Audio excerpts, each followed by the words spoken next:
Hello दोस्तों, आपका बहुत स्वागत है चॉक टॉक ट्यूटोरियल्स में। तो आज आप सब कंफ्यूज होंगे कि आज फरमान सर आपको बहुत कुछ बताते हैं, तो आज मैं क्या कर रही हूँ। So hello, my name is Janvi Sharma. ठीक है, तो आज मैं आपके फरमान सर से, आपके फेवरेट फरमान सर से कुछ चीज़ पूछने आई हूँ। तो आपको इंट्रोडक्शन की तो कोई ज़रूरत होगी नहीं उनकी, क्योंकि आपको तो सब पता ही होगा उनके बारे में।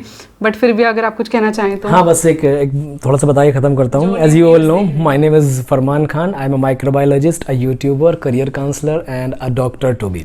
ठीक है, आप अपने क्वेश्चंस पूछिए, एकदम रैंडम, एकदम मैं ट्राई करूंगा जेन्युइनली आंसर करने का। ठीक है, तो सबसे पहली चीज़ कि अभी स्कूल के बच्चे भी देख रहे होंगे एंड कॉलेज स्टूडेंट्स भी देख रहे होंगे, तो सबसे मोस्ट इंपॉर्टेंट रहता है कि हम अपने पार्ट टाइम जॉब कैसे करें, क्योंकि ये चीज़ बहुत इंपॉर्टेंट होती है ना, क्योंकि ट्रैवलिंग फूड हम पेरेंट्स से सोचते कि नहीं मांगे। एक्चुअली ये चीज़ डिपेंड करती है आपके एटीट्यूड के ऊपर। अगर आप बीएससी में हो और या आपने कोई ग्रेजुएशन में हो, बीबीए, एमबीए, किसी में भी हो, और आप पार्ट टाइम कुछ काम करना चाहते हो, definitely you can go for that type of work. सिर्फ आपको ये देखना है कि उससे आपको कितना बेनिफिट मिलेगा। अब आप पढ़ाई तो कर रहे हो माइक्रोबायोलॉजी की, और आप जाके कहीं पर सिक्योरिटी जॉब करने लगे, तो वो ज़्यादा बेनिफिशियल नहीं रहेगा। रादर देन आपको ये ट्राई करना चाहिए कि आप अपने फील्ड में क्या प्रोडक्टिव चीज़ कर सकते हैं। अगर आप कुछ करते हैं तो बहुत ज़्यादा अच्छा रहेगा। वो आपको लॉन्ग टर्म में, लाइक जब आपका 3 साल का 4 साल का कोर्स है, उसको करने के बाद जब आप जॉब के लिए जाएंगे, तो वहाँ पर वो चीज़ आपको बहुत ज़्यादा बेनिफिशियल होगी। ये चीज़ पर्सनली मेरे साथ हुई है when I was in graduation second year.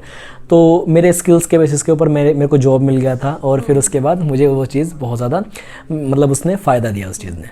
ठीक है, तो पार्ट टाइम में सबसे पहले ये चीज़ आती है कि लोगों को पाथ नहीं पता होता कि वो एक्सप्लोर कैसे करें, उन्हें किस स्किल में इंटरेस्ट है। फॉर एग्जाम्पल अगर हम फ्रीलांसिंग की बात करते हैं, तो उनको यही नहीं पता कि उन्हें वीडियोस में ज़्यादा इंटरेस्ट है, वो एक्सप्लोर करनी सी होंगी। और बच्चे एक्सप्लोर करते नहीं हैं, वो उससे ज़्यादा प्रेफर करते हैं कि वो वेब सीरीज़ देख लें और ये सब चीज़ें देख लें। एक्चुअली ये करना बहुत ईजी है, कुछ इसमें रॉकेट साइंस नहीं है। आपके हाथ में स्मार्टफोन 24 घंटे होता है।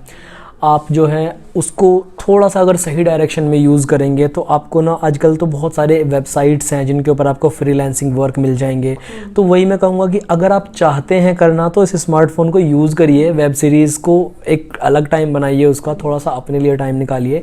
उस स्मार्टफोन को यूज़ करके अगर आप चीज़ें ढूंढेंगे तो आपको मिल जाएंगी। और फिर आपको, मैं सबसे कहता ही हूँ भाई, किसी को कुछ जानना है तो हमें इंस्टाग्राम पर फॉलो करें, इनको फॉलो करें, और जो है नीचे कमेंट करके पूछ सकते हैं, वहाँ पर भी आंसर करते हैं। कोई बहुत सारे मोड से कनेक्ट करने के, जो लोग एक्सपर्ट हैं इस फील्ड में, आप उनसे कनेक्ट कर सकते हैं और इस फील्ड में आगे बढ़ सकते हैं। इस चीज़ से बहुत बेनिफिट मिलेगा आपको। ठीक है, थैंक यू। तो मेरा नेक्स्ट क्वेश्चन ये था कि आपने अभी तक का कोई हाईएस्ट पैकेज देखा है? हाँ, एक्चुअली इस बारे में लोग पूछते भी बहुत ज़्यादा हैं कि आप, मतलब कितने तक का पैकेज लग सकता है किसी कोर्स में। तो सच बताऊँ, किसी भी कोर्स में पैकेज लगने की कोई लिमिट नहीं है, अगर आपके पास में स्किल्स है। देखो, डिग्री एलिजिबिलिटी है, उसके बारे में भी बात करेंगे, लेकिन पैकेज की अगर मैं बात करूँ तो मैंने हाईएस्ट पैकेज अभी रिसेंटली जो लगा था उसके बारे में बताता हूँ। एक लड़का था यासिर नाम का, और उसका हाईएस्ट पैकेज लगा था पर एनम का 3 करोड़ रुपए का। एक्चुअली जो लोग 10,000 की जॉब करने के लिए मतलब तैयार हो जाते हैं, 15,000 की, 20,000 की, मैं उनसे भी ये कहना चाहता हूँ, अपने गोल थोड़े से बड़े रखो, स्किल्स डेवलप करो। लोग तुम्हें 10 करोड़ में भी उठा के लेके जाएंगे। तो पैकेज मैंने जो अभी तक देखा है वो 3 करोड़ का था, और मैं इंस्टीट्यूट का नाम तो अभी यहाँ पर रिवील नहीं करूँगा, वो कभी तो फिर कभी सेक्शन में पूछ सकते हो। हाँ, वो देखेंगे, फिर कभी बताएंगे उसको। ठीक है, and how do you differentiate between degree and skill? हाँ, ये भी इम्पोर्टेंट है। बहुत सारे लोग सोचते हैं कि मैं माइक्रोबायोलॉजी कर लूँ, क्या मुझे जॉब लग जाएगी? तो माइक्रोबायोलॉजी कर लेना एक अलग चीज़ है, और माइक्रोबायोलॉजी सीख लेना एक अलग चीज़ है।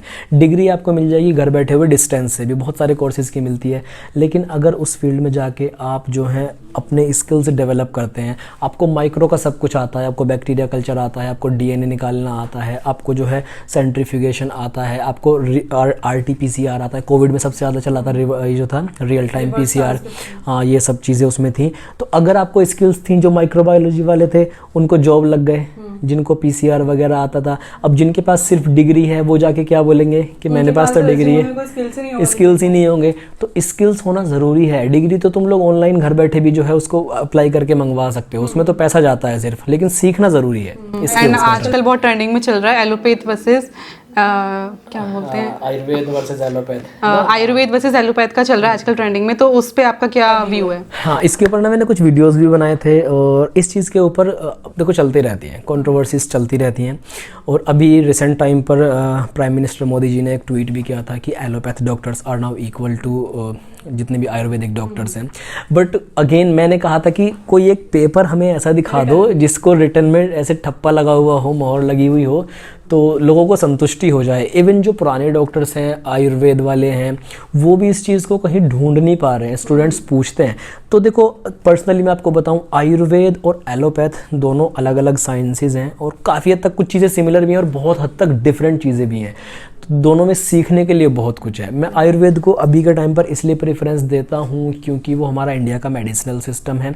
जब ये डोलो नहीं थी, जब ये एंटीबायोटिक नहीं थी, इसकी डिस्कवरी से पहले हम लोग क्या करते थे, आयुर्वेद के ऊपर ही तो डिपेंड थे हम लोग। तो अगर हम उसको अच्छे से रिफाइन कर लें तो वो चीज़ अच्छी और बेहतर हो सकती है, रैदर देन कि हम देखते हैं कि यहाँ पर हमें कुछ साइड इफ़ेक्ट भी देखने के लिए मिलते हैं एलोपैथ की तरफ, तो हम उनसे भी बच सकते हैं। तो आयुर्वेद को रिफाइन करने की ज़रूरत है। अगर कोई लोग इसको चूज़ करना चाहते हैं तो डेफिनेटली चूज़ कर सकते हैं, बहुत कुछ सीखने के लिए मिलेगा। और अगेन मैं कहूँगा मोदी जी से वो मांगो, रिटर्न में मांगो कि ट्वीट तो कर दिया, हमें रिटर्न में चाहिए। तो हमारा नेक्स्ट क्वेश्चन है, मैं बायोटेक से हूँ एंड ये माइक्रोबायोलॉजी से हैं, तो आज जानते हैं बीटी वर्सेस माइक्रोबायोलॉजी पे आपका क्या व्यू है। हाँ, इसके ऊपर तो बहुत ज़्यादा ना क्वेश्चन भी आते हैं, मैं बायोटेक चूज़ करूँ या माइक्रो चूज़ करूँ। लेकिन पर्सनली मैं बताऊँ, मैंने सिलेबस दोनों का देखा है। मेरे साथ में बैच भी था, तुम्हारे जो सीनियर्स हैं, जो हमारे साथ के लोग थे बैच, मैंने हाँ सेम इंस्टीट्यूट से ही हैं हम दोनों। और मैंने पर्सनली इसी क्वेश्चन को प्रूव करने के लिए कि बायोटेक चूज़ करें या माइक्रो चूज़ करें, मैंने देखा है 80 to 90% चीज़ें सिमिलर हैं। कुछ मेजॉरिटी सब कुछ सिमिलर है। जॉब्स निकलेंगे ऑलमोस्ट वो भी सिमिलर हैं, गवर्नमेंट वैकेंसीज आएंगी वो भी दोनों के लिए ही आती हैं। तो ये चीज़ तुम लोग बिल्कुल भी कंफ्यूज मत होना, एक बार सिलेबस उठा के देख लेना, जो आसान लगे या जो तुम्हें इंटरेस्टिंग लगे उसको चूज़ कर लेना। और बाकी जॉब वगैरह दोनों में ही सिमिलर निकलती हैं एकदम से। तो हमारा नेक्स्ट क्वेश्चन है medical, paramedical and data sciences. Data science मतलब यू मीन कंप्यूटर साइंस के जो कोर्सेज होते हैं, मेडिकल, पैरामेडिकल वर्सेस ये आपका कंप्यूटर साइंस, डेटा साइंस वगैरह के जो कोर्सेज होते हैं। हाँ, इस पर मैं कुछ इंटरेस्टिंग कहना चाहूँगा। जैसे कि हम लोग चाहते हैं, बहुत सारे लोग चाहते हैं कि माइक्रो चूज़ कर लेंगे या पैरामेडिकल में चले जाएंगे, हम बी फार्मा कर लेंगे। आपको एक बात बता दूं, आप सब चीज़ों को पहले एक बार एनालाइज कर लेना। कल को ऐसा ना हो कि आपने सब्जेक्ट कोई चूज़ किया है और आपको बाद में उसमें मज़ा ना आए। एनालाइज करने का बहुत सिंपल सा तरीका है, जिस कोर्स में एडमिशन लेना चाह रहे हो उसका सिलेबस निकाल लो और उसको देखो। इतना डीप में मत देखना वरना उलझ के रह जाओगे। उसका ओवरव्यू देखो कि किस तरह की चीज़ें हैं, मैं क्या पढ़ूंगा और मैं क्या बनने जा रहा हूँ इस कोर्स को करने के बाद में। हाँ, एनालाइज करना बहुत ज़रूरी है। बहुत सारे लोग क्या होते हैं, बस माइक्रो का कुछ वीडियो देख लिया यूट्यूब पे, डेटा साइंस का वीडियो देख लिया, दूसरों के ऊपर ट्रस्ट कर लिया। क्यों कर लिया ट्रस्ट? ज़रूरत क्या है? तुम्हारे पास आंखें नहीं है, हाथ नहीं है, तो एनालाइज करो खुद से। हाँ, ये भी तो होता है। जैसे फॉर एग्जांपल मेरा को माइक्रो में इंटरेस्ट आ गया वीडियो देख के, तो एक अगर मैं पूछूं एक पास आउट माइक्रोबायोलॉजी से कि मैं क्या लूं या ना लूं, तो वो तो ऑब्वियसली मना ही करेगा क्योंकि किसी को अपनी फील्ड अच्छी नहीं लगती है, बीटेक वालों को। ये बहुत कॉमन सी चीज़ है। कोई भी एक बंदा है, हो सकता है उसका एक्सपीरियंस अच्छा ना रहा हो सकता है उसका डेटा साइंस में एक्सपीरियंस अच्छा ना रहा हो, वो तुम्हें मना कर देगा। अब पर्सनली मैं कहूँ, मुझे माइक्रोबायोलॉजी बहुत ज़्यादा पसंद है, बट स्टिल मैंने अपना अभी फिलहाल रिसेंटली चेंज किया है, अपना करियर दूसरी तरफ लेके जा रहा हूँ मैं। बट माइक्रोबायोलॉजी मुझे बहुत पसंद है। बहुत सारे स्टूडेंट्स ऐसे होंगे जिनको नहीं पसंद होगा, तो किसी दूसरे के ओपिनियन में मत आना, किसी दूसरे के चक्कर में ना फंसना। चाहे पैरामेडिकल चूज़ करो, उसमें कोर्स अभी आज के टाइम पर एक चल रहा है pharm D, doctor of pharmacy, वो पैरामेडिकल में टॉप का कोर्स है। हाँ, ये ज़रूर कहना चाहूँगा, इनमें से किसी भी फील्ड में जाओ तो टॉप का कोर्स चूज़ करना। प्रॉपर मेडिकल में जा रहे हो, MBBS चूज़ करो, BAMS चूज़ करो, BDS चूज़ करो, उसमें नर्सिंग वगैरह में मत जाना। पैरामेडिकल में जा रहे हो तो डॉक्टर ऑफ फार्मेसी चूज़ करो, वो ज़्यादा बेस्ट रहता है। कंप्यूटर साइंस में जा रहे हो तो जैसे कि डेटा साइंटिस्ट है, फुल स्टैक सॉफ्टवेयर डेवलपर हैं, ऐप डेवलपर हैं, गेम डेवलपर हैं, ये टॉप के कोर्सेज हैं, इनमें पैकेज भी सबसे ज़्यादा लगते हैं, तो ये चूज़ करो। मतलब किसी भी फील्ड में जाओगे हमेशा ये सोचना कि हमें टॉप पे रहना है। वो मैं जब अपने फर्स्ट ईयर में थी तो मेरे को डेंगू हुआ था, तो उस टाइम पे मेरे घर पे ब्लड सैंपल लेने आते थे, मेरी हालत नहीं थी जाने वाली, ठीक है।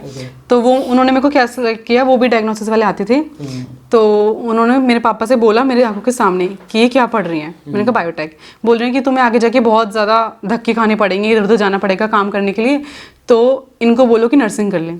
ऐसा नहीं है एक्चुअली। तो उन्होंने मेरे मुंह पे बोला, मैंने पता क्या बोला उन्हें, मैंने बोला मेरे को जिसमें इंटरेस्ट है मैं उसमें जाऊंगी, भले उसमें जॉब ना मिले, उस फील्ड को हम अच्छा बनाएंगे। एग्जैक्टली, आपका ना एटीट्यूड उस फील्ड की तरफ ये डिफाइन करेगा कि आप कहाँ जाके स्टैंड करोगे। बहुत सारे लोग ऐसे हैं इंजीनियरिंग करके कंप्यूटर साइंस में 20,000 की जॉब करते हैं, बहुत सारे ऐसे जिनको 10-10 करोड़ के पैकेज मिलते हैं। तो आप कितना सीखना चाहते हो, आप कहाँ पहुँचना चाहते हो, वो ज़्यादा ज़रूरी है। कुछ लोग ऐसे होते हैं कि जिधर भीड़ जा रही है ना उधर वो चले जाते हैं। सब नर्सिंग कर रहे हैं तो हम भी नर्सिंग कर लेते हैं। लेकिन एक चीज़ ये है, भीड़ में चलोगे ना, भीड़ हौसला तो देगी लेकिन पहचान छीन लेगी। तो अगर ज़िंदगी में कुछ करना है तो भीड़ से हट के चलो, थोड़ा सा हौसला ज़रूर उठेगा लेकिन अपनी अलग पहचान बना लोगे, तो वो ज़्यादा ज़रूरी चीज़ है। और एक मैंने ये चीज़ भी देखी है कि मतलब जैसे आफ्टर स्कूल कोई नहीं अफोर्ड कर पाता कॉलेज का, या फिर जिनका बैकग्राउंड नहीं है पढ़ने का, तो उनको अवेयरनेस ही नहीं मिल पाती है कि अगर मैंने PCB से किया है, PCMC की आर्ट से किया है, तो उस टाइप की गवर्नमेंट जॉब्स या फिर प्राइवेट जॉब्स कहाँ पे मिलेंगी, तो वो अवेयरनेस कैसे रखें बच्चे? एक्चुअली जिनको जॉब्स वगैरह के बारे में सर्च करना है, गवर्नमेंट वैकेंसीज कब आ रही हैं कब नहीं आ रही हैं, उनके लिए मैं कह देना चाहता हूँ, एक वेबसाइट है sarkariresult.com। गवर्नमेंट की जितनी वैकेंसीज आती हैं, देखो मैं प्रमोशन नहीं कर रहा हूँ किसी का, लेकिन मेरे को पर्सनली वो अच्छी लगी। वहाँ पर जॉब्स वगैरह मिल जाती हैं, सारी गवर्नमेंट की आती हैं, सारे के सारे वैकेंसीज, एडमिट कार्ड की डेट, किसी की डेट एक्सटेंशन हो गई, वहाँ सारी इन्फॉर्मेशन मिलती है।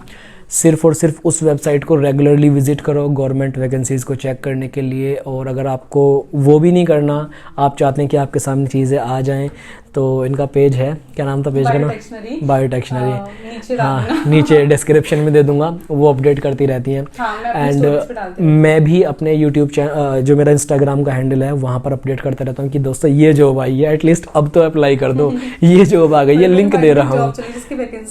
हाँ, और डाल देना उसको, आप लोग जाके चेकआउट कर सकते हो। तो सरकारी रिजल्ट पे देख लेना, नहीं तो इंस्टाग्राम पे दोनों को फॉलो कर लेना, वहाँ पर सारे अपडेट्स आपको रेगुलरली इस फील्ड से रिलेटेड बिल्कुल एकदम टाइम पर जो है वो मिलते रहेंगे। एंड कभी कभी ऐसा भी होता है कि मैंने बायोटेक चूज कर लिया, फिर मैंने BSc कर लिया किसी भी कि हमें गवर्नमेंट कॉलेज मिलता ही नहीं है, प्राइवेट कॉलेज से करनी पड़ती है बायोटेक मोस्टली। तो फॉर एग्जांपल मैंने ये भी देखा है, अब बहुत चल रहा है ये, कि लोग क्या करते हैं कि IIT एग्जाम देते हैं, बड़ी बड़ी अच्छी रैंक लाते हैं, 1 to 100 के बीच में IIT में एडमिशन्स ले लेते हैं, एंड फिर क्या करते हैं वो वहाँ पे स्किल सीखते हैं, कोडिंग वगैरह, और इतने हाईएस्ट पैकेजेस ले जाते हैं, अपना फील्ड बिल्कुल छोड़ देते हैं मेडिकल वाला। अब उन्हें पता चल के उन्हें एक्सप्लोर कर लिया, लेकिन एक्चुअली बात वही है ना, उन्होंने स्किल्स डेवलप कर लिए। वरना मैं एक इंटरेस्टिंग चीज़ बताता हूँ, मैं एक कंपनी में जॉब कर रहा था, मेरा कोई बैकग्राउंड नहीं है IIT से, एम्स से मेरा कोई बैकग्राउंड है नहीं, तुम जानते हो। मैं एक जगह जॉब कर रहा था, टीचिंग ही कर रहा था एक्चुअली मैं, और मैं मेडिकल वालों को पढ़ा रहा था। तो मैं उनको पढ़ा रहा था बायोलॉजी, और एट द सेम टाइम एक दूसरे टीचर थे वहाँ पर जो JEE के लिए पढ़ा रहे थे, एंड उनकी भी सेम सैलरी थी और मेरी भी सेम सैलरी थी, इवन मेरी 10,000 उनसे ज़्यादा थी, और वो IIT से थे, IIT रुड़की से थे, और अब मैं बताऊंगा कॉलेज तुम लोग को पता भी नहीं होगा। तो ऐसा ज़रूरी नहीं है कि सिर्फ एक IITian ही वहाँ तक जा सकता है, एक एम्स वाला बंदा ही वहाँ तक वो चीज़ें कर सकता है। तुम चीज़ों को सीखो तो सही, सीखोगे तो तभी तो आगे बढ़ोगे। तो ये बिल्कुल भी इस चीज़ का ना एक स्टीरियोटाइप लोगों ने बना के रख दिया, एक कॉमन सी थिंकिंग बना ली है कि ऐसा होता है, IIT वालों के ही 10 करोड़ के पैकेज लगेंगे, 5 करोड़ के पैकेज लगेंगे, वो मिलेंगे, लेकिन अगर तुम मेहनत करोगे तो तुम भी आगे बढ़ोगे। लेकिन आगे बढ़ना, वो कहते हैं ना, मंजिल उन्हीं को मिलती है जिनके सपनों में जान होती है, पंखों से कुछ नहीं होता, हौसलों से उड़ान होती है। कंटिन्यूटी जो है वो, कंसिस्टेंसी वो मेंटेन करके रखनी होती है। एंड लास्ट में आप अपने ऑडियंस को कुछ बताना चाहेंगे? हाँ बिल्कुल, कंक्लूड मैं इस तरह से करना चाहता हूँ। देखो दोस्तों, एक एग्जांपल देता हूँ। जैसे आपने देखा होगा चील और बाज जो होते हैं, जब कभी बारिश होती है ना, तो वो ज़मीन पे कहीं पेड़ पे आके नहीं बैठते हैं या कहीं अंदर घर में आके नहीं छुपते हैं। जब बादल आते हैं, बारिश होने वाली होती है, तो वो बादलों के ऊपर चले जाते हैं। लोगों को बहुत परेशानियाँ आती हैं, लोग हिम्मत हार जाते हैं, किसी कोर्स में गए, जॉब नहीं मिल रही है, छोड़ देंगे, फील्ड चेंज, बिल्कुल एकदम ऐसे हो गया कि हम खेती करने लग जाएंगे, अब तो हम इसमें कुछ करेंगे ही नहीं। तो परेशानियों को अगर आप दूर भागोगे तो वो आपके पीछे भागेंगी, और परेशानियों को टैकल करोगे तो वो सोल्व कर पाओगे। समझ रहे हो, परेशानियों से दूर भागना और सोल्व करना। तो अगर आपकी प्रॉब्लम सोल्व हो गई तो आप विजेता हो, आप विनर हो, आपके हाथ में सारी की सारी जो है विक्ट्री होगी। लेकिन अगर आप उस परेशानी से दूर भागोगे तो वो आपके पीछे भागती रहेगी। तो आपको सिर्फ एक फाइटर बनना है लाइफ में, थोड़ा सा एटीट्यूड चेंज करना है, और देखना ज़िंदगी आपके तरीके से चलने लगती है। ठीक है, थैंक यू। वेलकम।